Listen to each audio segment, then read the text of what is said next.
Hi, hello. Um, this is the continuation of the previous drawing of the part one. I I actually kind of went into a phase where when I'm more confused, I tend to do more clumped up lines and things uh, clustered and clumped up together. And when I'm more relaxed, I then tend to do more organic shapes, more fluid. So you will see that the first part of this video I'll do more complex and weird shapes in a way. And then I tend to do something unconventional for me. Well, it's something when you're doing art and it's something you've been used to doing for, I don't know, some months or days. When you change when you change the way you approach it, it feels kind of strange and weird.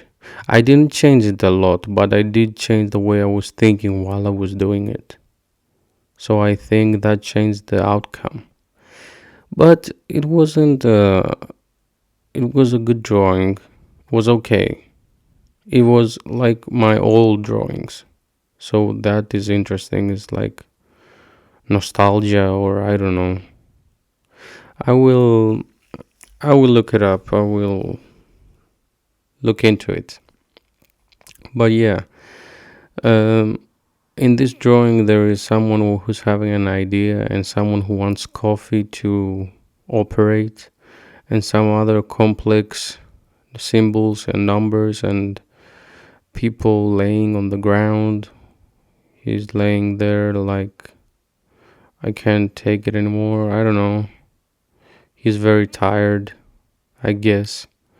But what I think about this drawing, it's a very complex and surreal piece of art, first of all. And I do think it has to do a lot with symbols. Where do symbols come from? And how did we come to this, I don't know, how do you say it? Collective confirmation that these are the numbers that we should be using. Well, some countries have, like China, they have different numbers. But why one should be like the way it is, or two, or zero?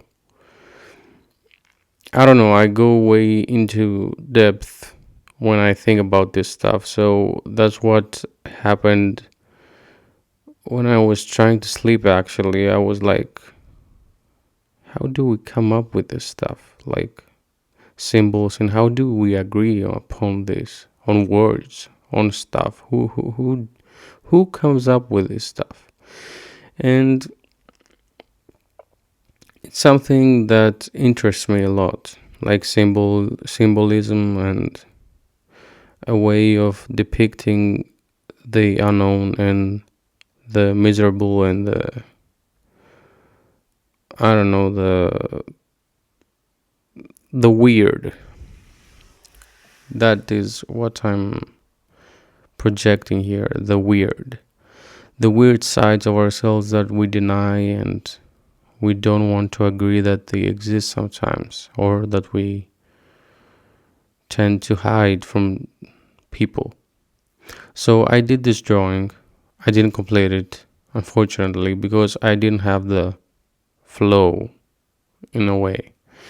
I kind of I kind of hit a wall because I did so much that after a while it was like, okay, this drawing is done. I don't want to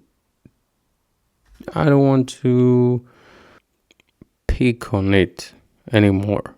I didn't want to pick on it and like do lines that I wasn't supposed to do. Like, I don't know, when I draw, it's an urge. It's an urge uh from a side within myself that feels like I have to draw.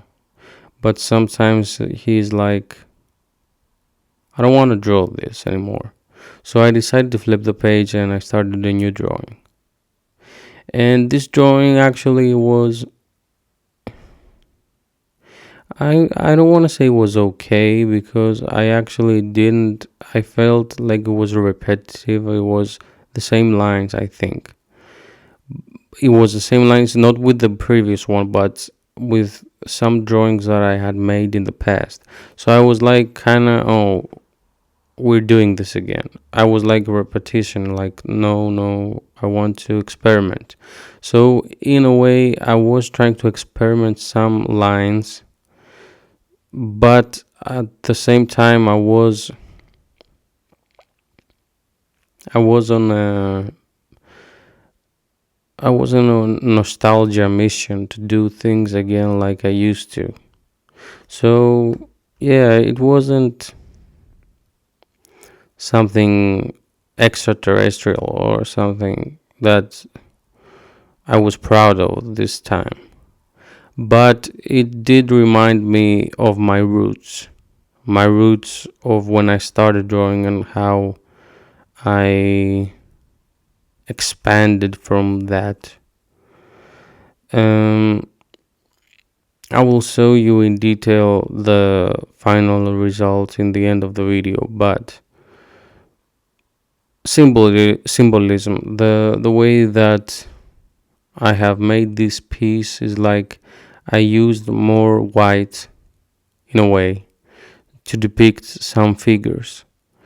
And I think sometimes in drawing in black and white, it is essential to do this because the viewer wants to rest his eyes on something usual. Usual, I mean, on something that he's familiar with, a face, a screaming face. I mean, yeah, they tend to. People shy away when I do too weird, if that makes sense.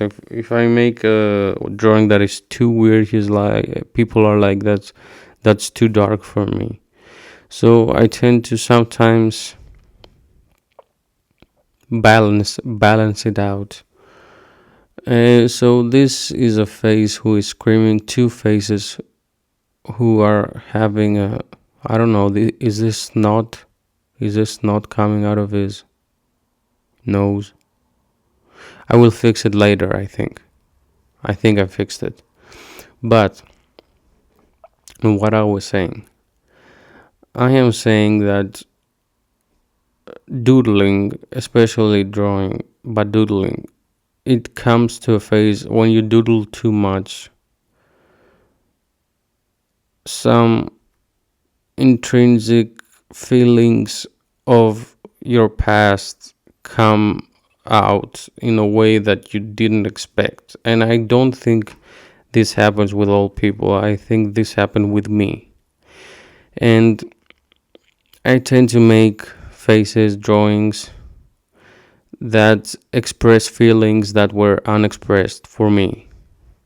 So, yeah, it is relieving in a way to do this. I am relieved that I don't have to go through these feelings anymore, but at the same time, I don't understand how my mind works, and I don't need to understand how my mind works. I just need to follow it.